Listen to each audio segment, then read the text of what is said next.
So this is going to be Chapter 10, Section 3. This is using probability, which I'm sure most of you have done before, so hopefully this is not going to be that difficult.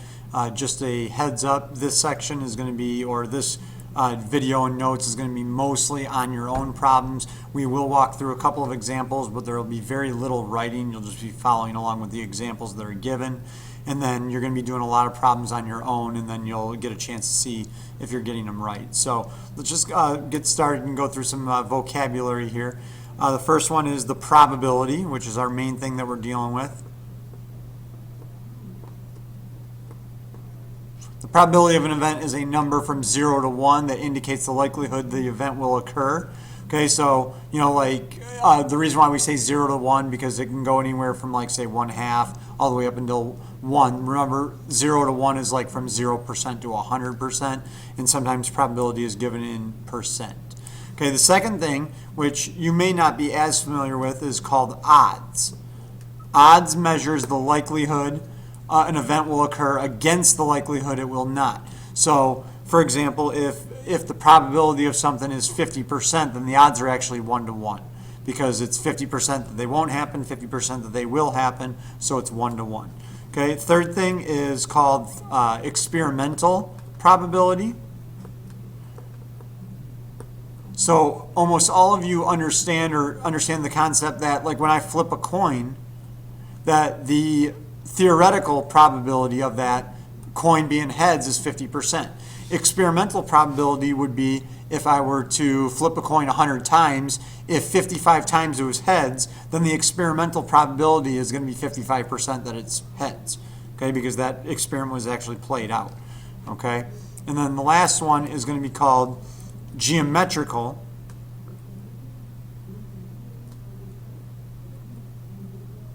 probability.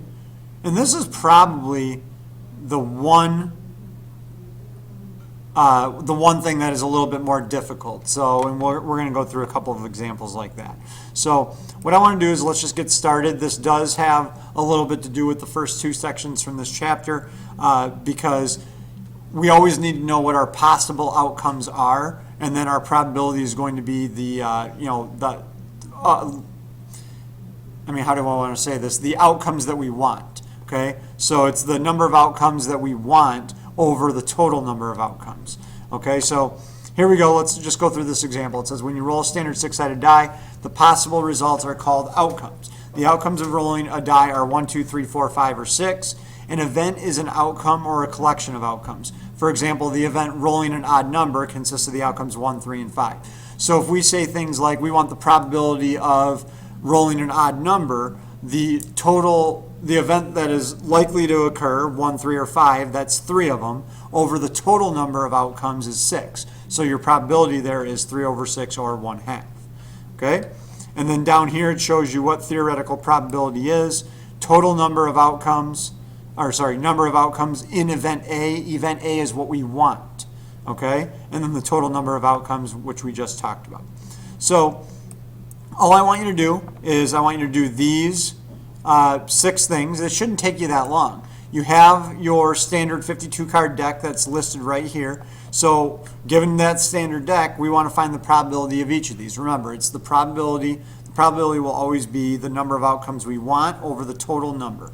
So go ahead and hit play when you're ready so you can see these. Again, these should not take you that long to do.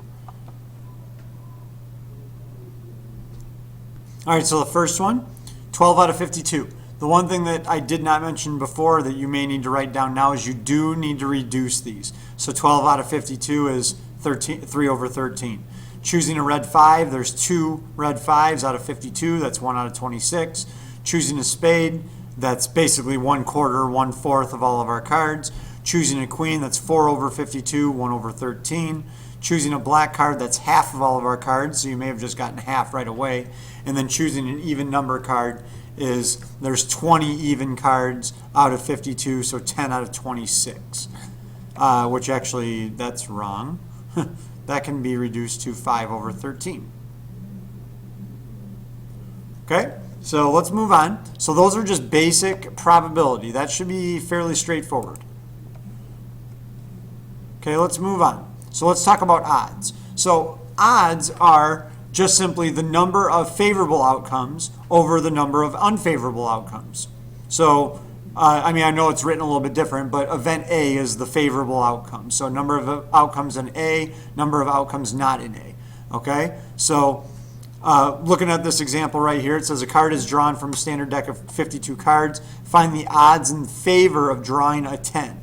Okay, so the odds in favor of drawing a 10 are, we have 4 10s in the deck, and we have 48 cards that are not in the deck. So it's just 4 over 48, so 1 to 12. So the odds of that are 1 to 12.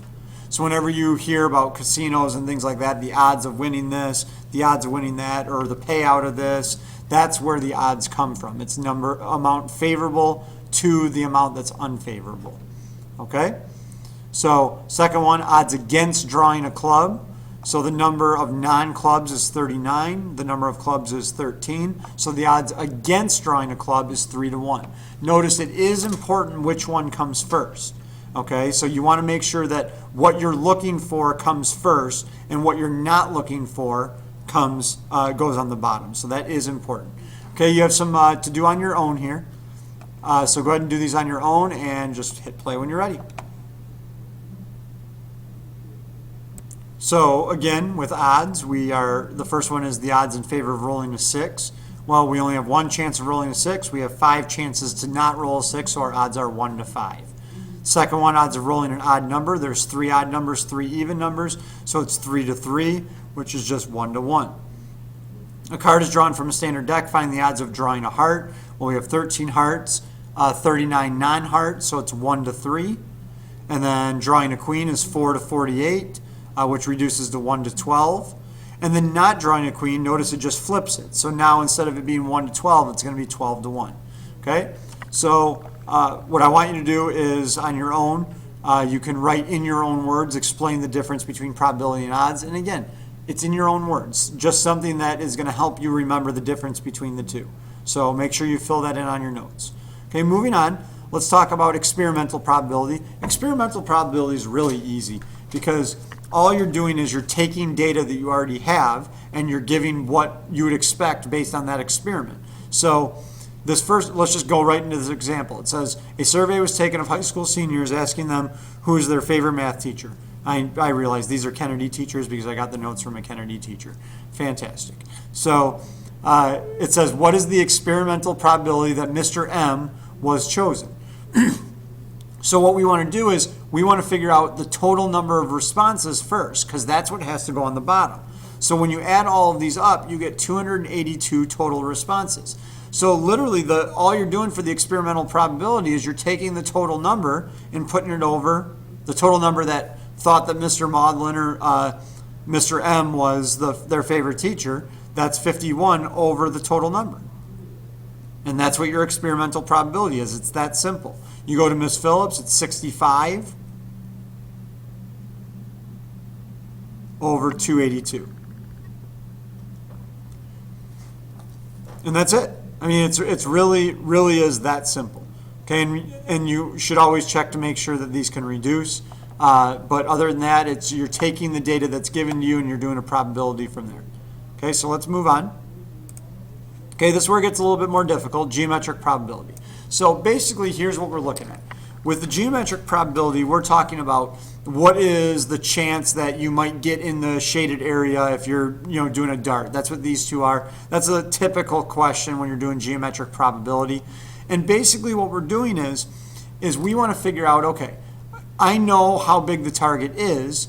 We want to figure out percentage-wise how much the target that we're trying to hit takes up of the total target that we have. So we can figure out what the area of this big square is, and then we can figure out what the area of our circles are, and we can turn that into a probability. Remember, it will always be the amount on top that we want or that we want to hit over the total amount. So right here you see probability of 10 points is going to be the area of the circle where the 10 points is, divided by the area of the entire board.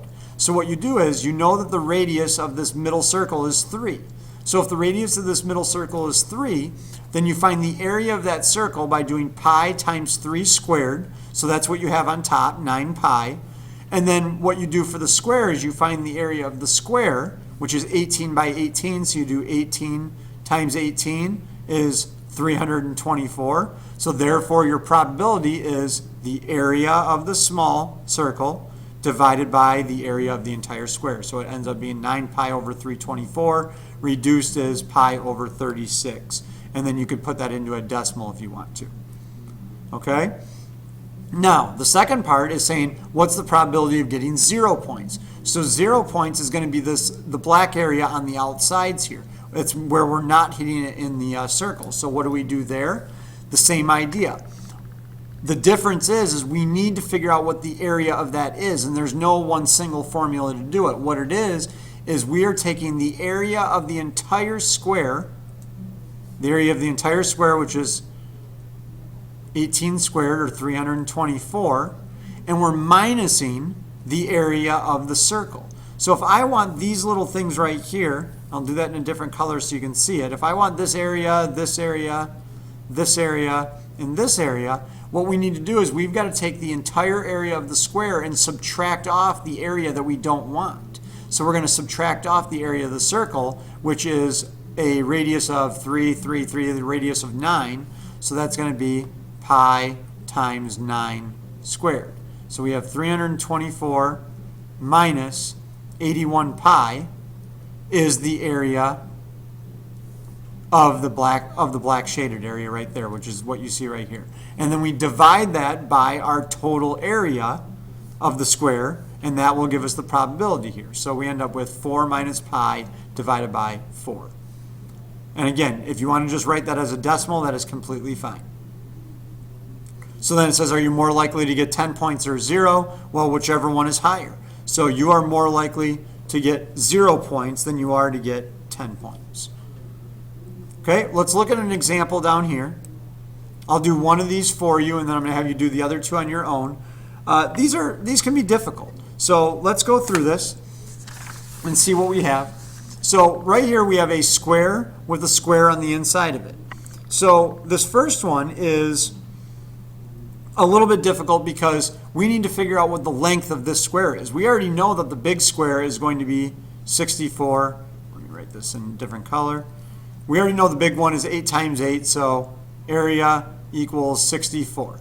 Okay, but now we need to figure out what this one is. So we know all four of them are the same, but how do we figure out what this triangle or what this hypotenuse is? Well, real simple. What we can do is we can say that we have 4 and 4 is the sides of these triangles. So then we can use the Pythagorean theorem to figure out what the hypotenuse is. 4 squared plus 4 squared will equal, and we're going to call this C, will equal C squared. So we end up with 32 equals C squared. So C is equal to the square root of 32.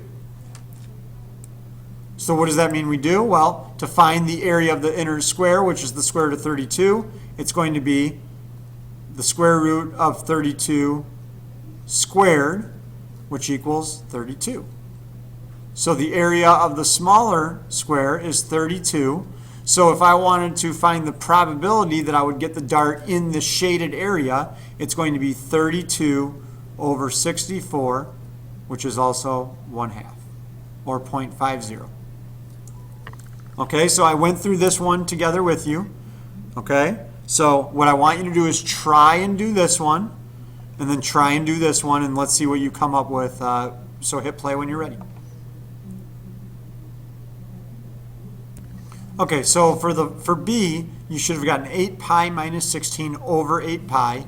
For C, you should have gotten 200 minus 50 pi over 200. So let's real briefly go through how we get this. So the area of the square is 16. That should be easy. The area of the circle, we had to figure out what the diameter was by using this square and then cut it in half. So I did 4 squared plus 4 squared equals C squared. I got C is equal to the square root of 32, but that's the diameter, so I had to divide it by 2. So the radius was equal to the square root of 32 divided by 2. I plugged that into my area formula, pi times the radius squared, and we end up getting 8 pi for our area of our circle. So the area of the shaded part is going to be 8 pi minus 16 over 8 pi. Okay, we're out of time, so we will talk about this more in class if needed. I'll see you then. Take your quiz.